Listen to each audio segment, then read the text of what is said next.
نبدا قولي كيف كافة البشر باسم رحيم الرحمن، خالق كل شي مزيان، وصلات احلى النبي العامر، وجهه بضياء الجنان، وصحابه في كل زمان.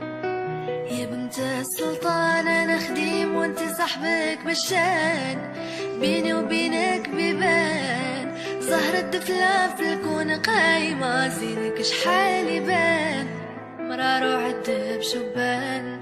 مسارك كله فواحة بالعطار ولباسك كله الوان، تبتيني بعنان فقري رسمو لداك الزهر، كيف بلوغك في مكان كله جندو جدران. يا بنت